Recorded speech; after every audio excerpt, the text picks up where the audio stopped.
안녕하십니까. 오늘은 2025년 11월 1일 토요일입니다. 오늘 또 11일 첫날이네요. 오늘도 허경영의 영성시대가 세계를 이끈다 119쪽부터 읽어보겠습니다. 저희들 내일은 하늘궁에 우리 허경영 시인님 아련갑니다. 아무 탈 없이 잘 다녀올 수 있게끔 우리 천사님들 도와주세요. 신정정치와 통일, 우리의 현실을 돌아보면 분열과 대립, 갈등이 끊이지 않는다. 자유민주주의와 사회주의의 대립, 보수와 진보의 대립, 노사의 대립, 남녀의 대립, 세대 간의 대립, 계층 간의 대립, 이러한 이념적, 정치적, 경제, 사회적 대립은 우주적 관점에서 바라보면 자연스러운 모습이기도 하다. 분열의 과정이기 때문이다. 그리고 이러한 대립과 분열이 극에 이르면 극적인 변화가 일어나게 되어 있는 것이 하늘의 섭리이다. 정치와 사회가 대립과 분열의 난맥상을 이루고 극에 이르렀다는 것은 새로운 변화, 곧 통합과 통일이 이루어지길 시기가 되었으며 하늘이 개입할 때가 되었다는 징조이다.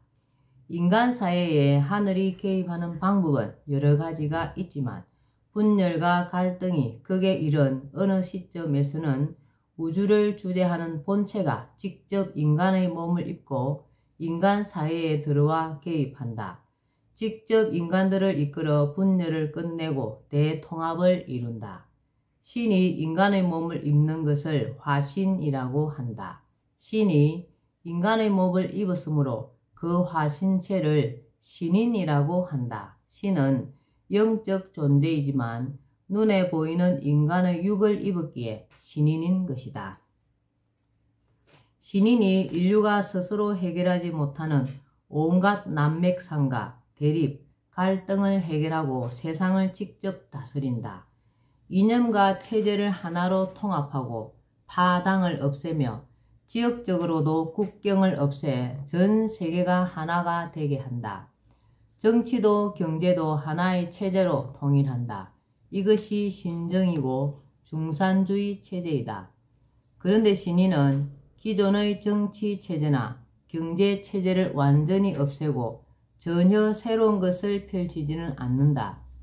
인류에게 익숙한 정치 체제, 경제 제도를 바탕으로 한다. 대립하고 갈등하던 정치 경제 체제를 포용한다.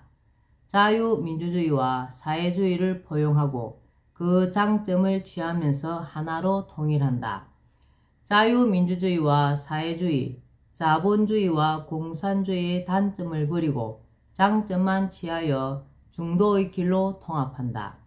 그러므로 신정정치는 중도정치이다. 경제체제로는 중산주의이다. 중도의 방법으로 하늘의 뜻, 공의인, 공존공영을 목표로 펼쳐가는 새로운 차원의 정치 경제 체제이다. 정파적으로는 진보와 보수, 그 어느 쪽도 배척하지 않고 하나로 아우르면서 차원을 높여버린다. 나는 좌파도 아니고 우파도 아닌 허파입니다. 라고 하는 말에 그 모든 것이 함축되어 있다. 신정정치는 정파로의 분열, 지역과 국가 간의 분열을 모두 없애므로 전 세계에 국경이 없고 차별과 정파가 사라진다. 즉, 천하가 대화합을 이루는 상생의 정치 체제가 신정정치이다. 화의부동과 동의불합. 신정시대, 통일의 시기는 화의부동의 시대이다. 분열의 시기에는 동의불화는 겉모습은 같지만 속으로는 화합하지 못하고 분쟁이 끊이지 않는다. 그러나 통일의 시기에는 화의부동으로 끝은 다 개성있게 다르지만 모든 것이 화합하고 조화를 이룬다. 분열의 동의불화 시기에는 술 먹고 같이 놀 때는 서로 친한 것 같지만 망해서 도와달라고 하면 도와주지 않는다. 향락주의, 이기주의가 판을 친다. 통일의 화의부동의 시기에는 향락주의 대신 금욕주의가, 이기주의 대신 박애주의가 그 자리를 대신한다. 굶어 죽어가는 이웃이 있어도 그들을 돌아보기는커녕 술, 담배와 자신만의 쾌락에 빠져있던 자들이 향락을 그치고 이웃을 돌아본다. 나만 잘 살면 그만이라던 이기주의가 사라지고 온 세상에 박애정신이 꽃을 피운다. 따라서 기아와 난민과 전쟁도 사라진다. 사람들의 영성이 깨어나고 신음하던 지구 환경도 살아난다. 또 인간 세계의 최고의 원리로 신봉되던 합리주의가 섭리주의로 대체된다. 인간 중심으로 사고하는 인본주의가 신 중심으로 생각하는 신본주의로 바뀐다. 그러나 이것이 저절로 되는 것은 아니다. 내가 세계를 통일하고 공의와 섭리로서 세계를 통치해가야 가능한 것이다. 세계통일과 대한세계연방 수립. 신인은 장차 한민족을 이끌고 세계통일을 이루게 된다. 세계연방인 대한세계연방을 수립하여 전 세계에 신정정치를 편다. 전 세계는 무차별, 무국경, 무전쟁으로 일원화되며 각국은 미국의 주정부와 비슷한 위상을 갖게 된다. 우리나라 서울은 세계 수도가 되며 그 범위가 확대되고 각국에서 물자가 모여들어 세계 최고의 도시로 발전하게 된다. 연방정부의 주도 아래 각국 지도자들은 환경과 기아, 난민, 전쟁 문제를 공동으로 해결한다. 천하가 태평하고 낙원 같은 세계가 펼쳐진다. 중산주의. 신정정치를 경제적인 용어로 대체하면 중산주의가 된다. 중산주의란 모든 국민이 중산층 이상의 생활이 가능한 경제체제를 말하는 것으로 국민 배당금과 같은 제도적 장치를 통해 구현할 수 있다. 말하자면 자본주의의 병폐인 부익부 빈익빈을 없애고 국가가 공평한 분배 시스템을 구축하여 모두가 중산층 이상의 생활을 할 수 있도록 하는 것이 중산주의이다.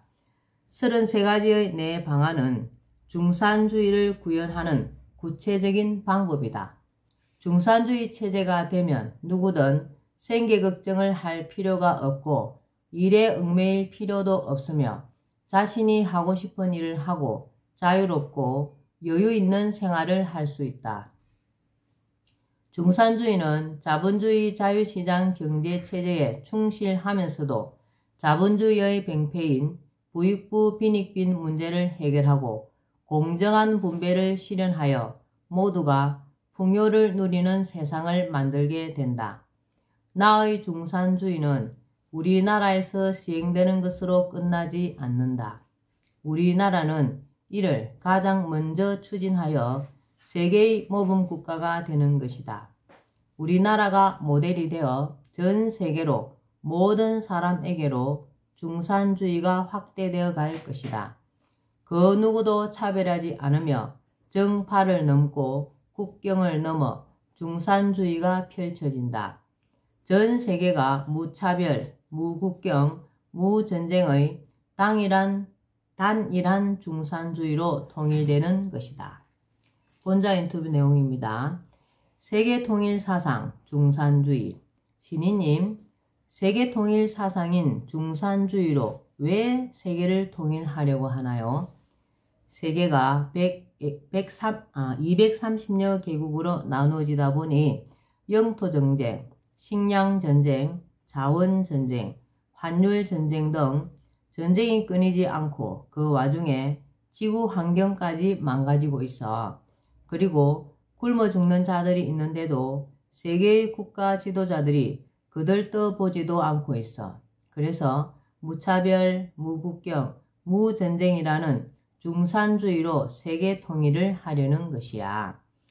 그럼 민주주의와 자본주의는 어떻게 되나요? 민주주의는 신정주의로, 자본주의는 중산주의로 바뀐다고 보면 돼. 내가 중심이 되어 세계 통일이 되어도 세계의 각국은 나름대로 자신들의 정치 체제를 유지하겠지만 우리나라가 중심이 되어 세계를 아우른 대한세계연방은 내가 이끌게 되므로 신정정치가 구현되지. 현재 민주주의는 말만 국민 주권이지 사실은 머리 좋고 약삭 빠른 사람들이 나라의 주인이나 다름없어. 국민은 진정으로 주인 대접을 받는다고 보기 어려워. 나라가 부유해져도 대부분 국민의 생활은 어렵기만 한 것이 그 방증이야.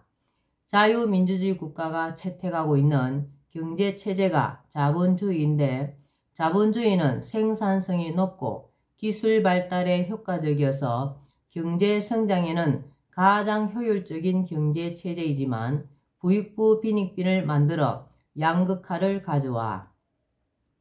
지금 바로잡지 않으면 빈부격차는 급격히 커져 사회가 불안해질 수밖에 없게 돼. 중산주의는 이 자본주의 폐단을 없앤 거지. 유엔이 있는데 왜 세계 통일을 해야 하나요? 유엔이 있어도 세계의 30% 정도가 내전 상태로 영토와 종교와 문화 차이로 전쟁이 계속되고 있어. 그래서 형식적인 유니포미티가 아닌 유니티가 되어야 진정한 통일로 현재의 모든 문제들이 해결될 수 있어. 하나의 연방국가로 세계를 통일해야 하는 거야. 유니포미티와 유니티의 차이점이 뭐예요? 유니포미티는 같은 교복을 입어도 마음은 제각각인 학생들처럼 겉으로는 하나인 듯 하지만 실제로는 화합이 되지 않은 상태야. 현재는 유엔이 유니포미티야. 반면에 유니티는 옷은 제각각이지만 마음은 하나로 통일되는 것과 같은 거야. 내가 이루려는 세계 연방으로의 생애 통일은 바로 이 유니티야. 현재 유엔으로는 세계대전을 막을 수 없고 지역 분쟁, 종교 분쟁을 막을 수 없으며 결국 핵전쟁으로 인류가 전멸하게 돼. 네, 오늘은 여기까지만 읽겠습니다. 오늘도 흑영령을 많이 부르고 알려서 하늘의 복을 짓는 행복하고 뜻깊은 날 되시기 바랍니다. 감사합니다. 흑영령, 흑영령, 흑영령.